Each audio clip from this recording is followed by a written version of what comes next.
Praise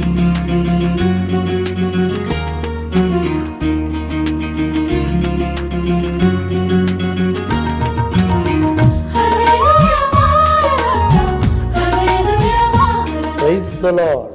ఈ దినము కొరకు సిద్ధపరచబడిన దేవుని వాక్యము యెషయా గ్రంథము 40వ అధ్యాయం 31వ వచనము.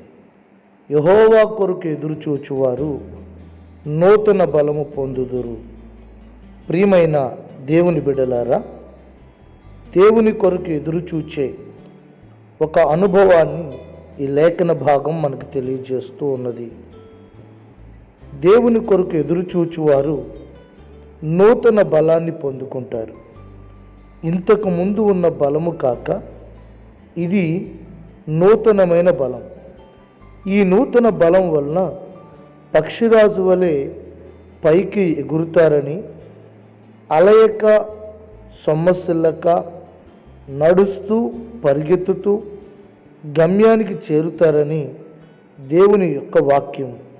సహోదరుడా, దేవుని కొరకు ఎదురు చూచే ఒక అనుభవం నీ జీవితంలో ఉన్నట్లయితే నిశ్చయంగా నీవు నూతన బలాన్ని పొందుకుని నీ గమ్యస్థానానికి నువ్వు చేరుకోగలుగుతావు. దేవుని యొక్క వాక్యము దేవుడు మనకి చెబుతున్న విషయాన్ని మనం గమనించినట్లయితే ఆయన కొరకు మనం ఎదురు చూడాలన్నది దేవుడు మనకిస్తున్న ఆత్మ సంబంధమైన ఒక నూతన మార్గం.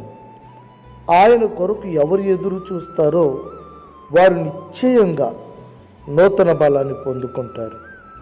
ఎదురు చూచుట అనగా దేవుని యొక్క మాట నెరవేరుతుంది అని నమ్ముట.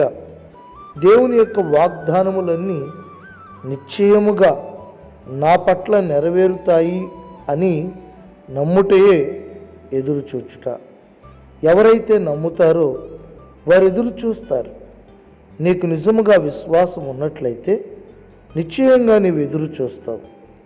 ఆయన కార్యము కొరకు విశ్వాసముతో కనిపెడతావు, విశ్వాసముతో మాట్లాడుతావు, విశ్వాసముతో ప్రకటిస్తావు. ఈరోజు ఈ మాటలు వింటున్న నీ జీవితంలో విశ్వాసముతో నీవు మాట్లాడుతున్నావా? విశ్వాసముతో నీవు పలుకుతూ ఉన్నావా? నా దేవుడు నిశ్చయంగా నాకు ఈ కార్యాన్ని చేస్తాడు, నా దేవుడు నిశ్చయంగా నా జీవితంలో గొప్ప అద్భుతాన్ని చేస్తాడు, ఆయన ఆధ్యాత్మికంగా నన్ను ఉన్నత శిఖరం మీద నిలిపి ఉంచుతాడు, ఆయన నా కార్యములన్నీ సఫలపరిచి తన నామాన్ని ఘనపరుచుతాడు అని నీవు విశ్వసించిన వ్యక్తివైతే ఎదురు చూస్తావు. విశ్వసించిన వ్యక్తివైతే, ఎదురు చూచే వ్యక్తివైతే నిశ్చయంగా నీ విశ్వాసాన్ని నీ మాటల ద్వారా ప్రకటిస్తావు. నిశ్చయంగా విశ్వాసమే నీకు ఒక బలంగాను, నీ ఆధ్యాత్మికమైన విశ్వాసపు ఒప్పుకోలే నీ ప్రాణాత్మ శరీరాలకు దేవుని వలన కలుగు నూతన బలముగా మారుతుంది. కనుక అవిశ్వాసివై ఉండక విశ్వాసిగా మాట్లాడాలని, విశ్వాసిగా ఆలోచించాలని, విశ్వాసిగా నీవు నడవాలని దేవుని వాక్యం హెచ్చరిస్తుంది. విశ్వసించువాడు కలవరపడడు, ఎదురు చూస్తాడు. ఎదురు చూచేవాడు నిశ్చయంగా దేవుని చేత నూతన బలం పొందుకుని ఎల్లప్పుడూ బలవంతుడుగానే కనబడతాడు. దేవుని ఎదుట, మనుషుల ఎదుట బలమైన మాటలు మాట్లాడతాడు. ఏనాడు బలహీనమైన మాటలు మాట్లాడు. కనుక నా ప్రియమైన దేవుని బిడ్డ, ఏ విషయంలో కూడా బలహీనపడక దేవుని ఎదుట బలవంతుడుగా కొనసాగాలని దేవుని వాక్యం నిన్ను హెచ్చరిస్తుంది. ప్రార్థన చేసుకుందాం.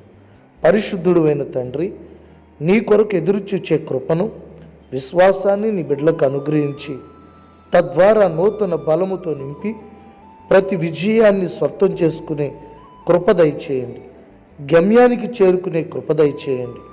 కుటుంబాల్లో నెమ్మది, సమాధానం, ఆదరణ, ఆశీర్వాదం దయచేయమని యేసు నామములో అడుగుచున్నాం తండ్రి. Amen. God bless you. Amen.